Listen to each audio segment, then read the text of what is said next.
অসংখ্য প্রকল্প এখনো যে প্রকল্পগুলো আছে বা এখানে যাওয়ার অপেক্ষায়, এগুলোকে আবার বলছি আমরা আবার স্ক্রুটিনি করতে হবে, কারণ যেসব প্রকল্পের আসলেই কোনো অগ্রাধিকার নেই এবং এগুলো আসলে কতদূর সুবিধা বয়ে আনে এটা আমাদের অত্যন্ত দ্রুত গতিতে মূল্যায়ন করতে হবে এবং এগুলো ছাঁটাই করতে হবে।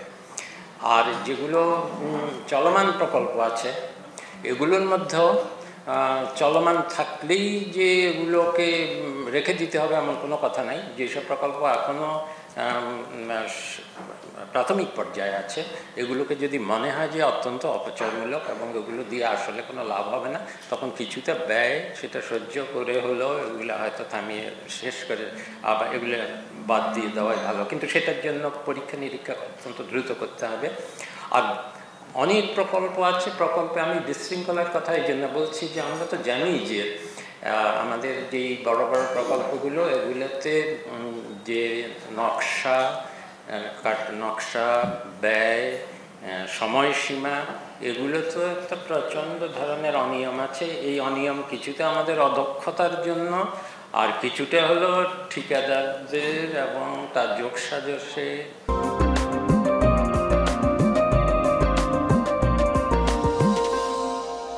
সরকারের অনেক জায়গায় অনেক বড় বড় দুর্নীতি আছে, এটা আমরা সবাই জানি।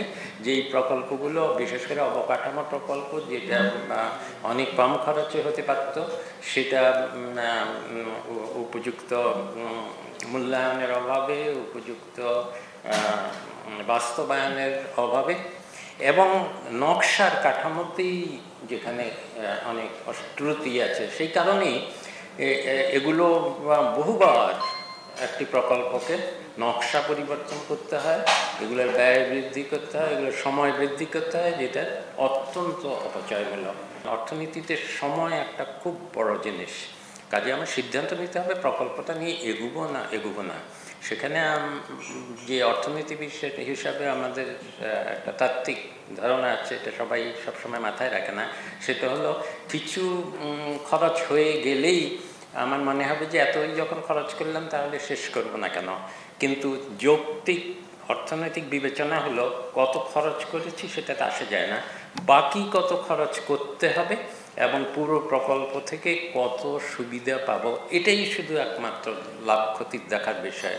যখন প্রকল্পের কিছু অংশ হয়েই গেছে, কিছু খরচ হয়ে গেছে বলেই আমার একটা মানসিক যদি চাপ থাকে যে এত খরচ করলাম কেন, এটা এগিয়ে দেবো না, এটা অর্থনৈতিক যুক্তির দিক থেকে খাটে না। এটাকে আমরা নিমজ্জিত ব্যয় বা সাঙ্ক কস্ট বলি। জিডিপি এমনিতেই হিসাবে সমস্যা আছে, তার উপর জিডিপি বাড়লেই কি সব হয়ে গেল?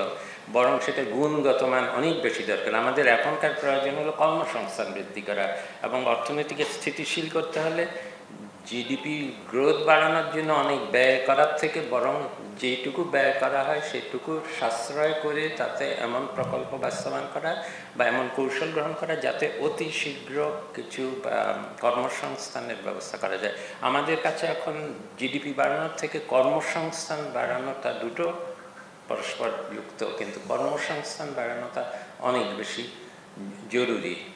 আর যেটা অনেক সময় আমি বলেছি যে আমাদের অবকাঠামো প্রকল্প অনেক বেশি আমরা করতে চেয়েছি, সেটা অনেকটা প্রেস্টিজ প্রকল্পের মতো যে সেটা দৃশ্যমান হয়, কিন্তু সেটা যে শুধু বড় বড় প্রকল্প যাচাই বাছাই না করে অর্থায়নের দায়, বিদেশি ঋণের দায় এগুলোর কথা চিন্তা না করেই যে গ্রহণ করেছি তা না। এগুলো ঠিকাদারদের বা অন্যান্য স্বার্থগোষ্ঠীর জন্য এমনভাবে নেওয়া হয়েছে যেটা আসলে সুপরিকল্পিত না এবং অগ্রাধিকার ভিত্তিতে করা হয়নি।